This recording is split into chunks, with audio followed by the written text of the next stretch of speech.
आशाताई बुचके यांचे फॅन राहिलेले उमेदवार आपल्यासोबत आहेत. त्यांनी आशाताईंचं निखळ त्यांचं आजही प्रेम आहे, परंतु सोशल मीडियावर त्यांना ट्रोल केलं जातं की आशाताईंच्या पक्षामध्ये राहूनसुद्धा राष्ट्रवादीशी घरोबा का केला. भाऊ, काय सांगाल, नेमकं काय घडलं आणि कुठं बिघडलं? वाणी साहेब नमस्कार.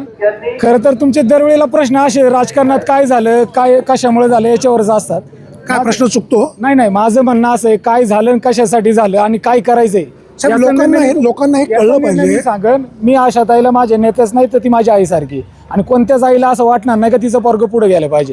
ज्या वेळेला पुढे गेलं पाहिजे असं वाटतं, प्रत्येकाला वाटणार. कारण जो प्रामाणिक काम करतोय जनता त्याच्या मागे उभी असती आणि त्याच्या मागे त्याचा नेता देखील उभा असतो. आणि जर आशाताईला जर माहिती आहे, जर त्या माझ्या कार्यकर्त्याला जर तिथं काम करायचंय, स्थानिक पातळीवरती त्याला ताकद पाहिजे. ज्या ठिकाणी मी कुठल्याही पदाधिकारी नव्हतो भारतीय जनता पार्टीचा, पण आशाताई समर्थक म्हणून माझी पुणे जिल्ह्यात ओळख आहे. तालुक्यात नाही, मी पुणे जिल्ह्यात मी कुठल्याही टेबलला जाऊन आशाताईचं नाव घेऊन काम केलेलं आहे आजपर्यंत. आणि ती पदवी मला अशी नाही मिळाली, ती जनतेतून मिळालेली. आणि त्या जनतेच्या विश्वासाच्या जोरावरती मी आजला आशाताईंच्या मार्गदर्शनाखालीच, म्हणजे सगळं सांगून मी आजला पंचायत समितीची निवडणूक राष्ट्रवादी काँग्रेस पक्षाच्या अजितदादा पवार गटातून मी लढवते. आणि त्याला मशाल तुतारी या सगळ्यांचा पाठिंबा आहे. भाऊ, तुम्हाला विजयासाठी शुभेच्छा. प्रश्न असा आहे, तुमचा पक्ष भारतीय जनता पक्ष आहे, ठीक आहे, उमेदवारी मिळाली नसती. मी आशाताई बुचके ताईंचाच कार्यकर्ता आहे. भाजपचे नव्हते, भारतीय जनता पार्टीचं कुठलंही पद, कुठलंही हे मी कधी घेतलं नव्हते. मी फक्त गळ्यामध्ये भाजपचा पट्टा घातला नव्हता. घातला ते त्या इलेक्शनमध्ये ज्या वेळेला आपण कुठेही जातो त्यावेळेला शक्ती प्रदर्शन असतं, त्यावेळेला आपल्या नेत्याचा आणि का नाही घालायचा. जर आपण एखाद्याला जर मत मागायला जर जाणार आहे तर ते ताईचा सिम्बॉल घेऊन गेलं पाहिजे. त्या निशाणीचा प्रचार आपलं करणं आपलं कार्यकर्ता म्हणून कर्तव्य ते मी आत्तापर्यंत प्रामाणिक केले. भविष्यात आता मी ज्या वेळेला झेंडा जर राष्ट्रवादीचा घेतलाय त्या राष्ट्रवादीच्या झेंड्याचं काम मी प्रामाणिक करणार. आशाताई बुचके यांना काय शुभेच्छा? आशाताईंना शुभेच्छा देण्या म्हणजे आशाताईंच्या प्रत्येक याच्यात माझा वाटा आहेच. आणि भविष्यात जिल्हा परिषद निवडणुकीसाठी त्यांना काय शुभेच्छा? आशाताई बुचके ह्या जुन्नर तालुक्याची गरज आहे आणि आशाताई बुचके या ठिकाणी जिल्हा परिषद सदस्य झाल्या पाहिजेत, ही माझी वैयक्तिक आणि हृदयापासूनची भावना आहे. अजून आपल्यासोबत विजयराव आहेत. त्या पिंपळवंडी गटामध्ये खूप चुरशीची लढत होते. मंगेश काकडे यांना उशिरा उमेदवारी अर्ज म्हणजे शिवसेनेने AB फॉर्म दिला, उशिरा त्यांची उमेदवारी जाहीर झाली. विजयरावांनी सोशल मीडियावर प्रचंड आघाडी घेतली. पिंपळवंडी गटामध्ये विजय कुराड प्रतिसाद निश्चित चांगला मिळतोय, परंतु खूप कसरत करावी लागणार आहे. मयूर पवार यांनी बंडखोरी केलेली आहे, त्यांची बंडखोरी थंड करणार, त्यांचा बंडोबा थंड होणार, अशा प्रकारचं वक्तव्य या तालुक्याचे आमदार शरद सोनवणे यांनी केलेलं आहे.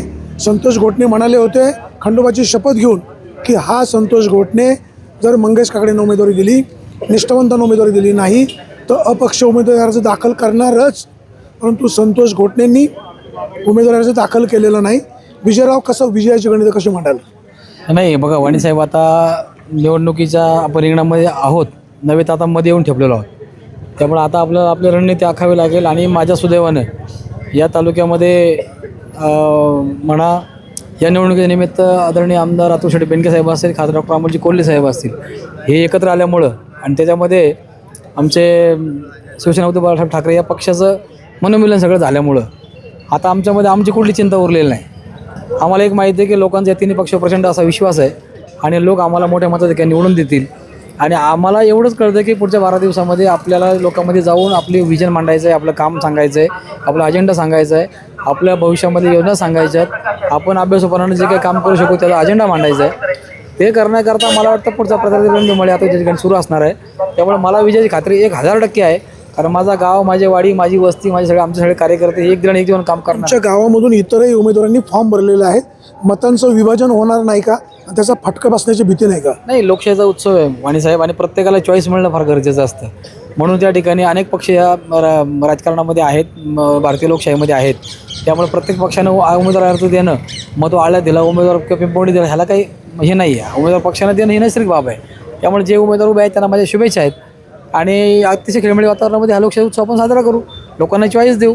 जर माझ्यामध्ये ती पात्रता असेल, मी त्या कुवतीचा असेल, लोकांना माझं काम आवडत असेल, लोकांना माझा विश्वास त्या ठिकाणी जर लोकांना वाटला, त्या विश्वासाला मी पात्र ठरणार असं लोकांना वाटत असेल तर लोक मला मत देतील. आणि मला माहिती आहे की लोकांच्या अपेक्षांना मी उतरणार आहे, लोकांच्या विश्वासाला मी पात्र ठरणार आहे.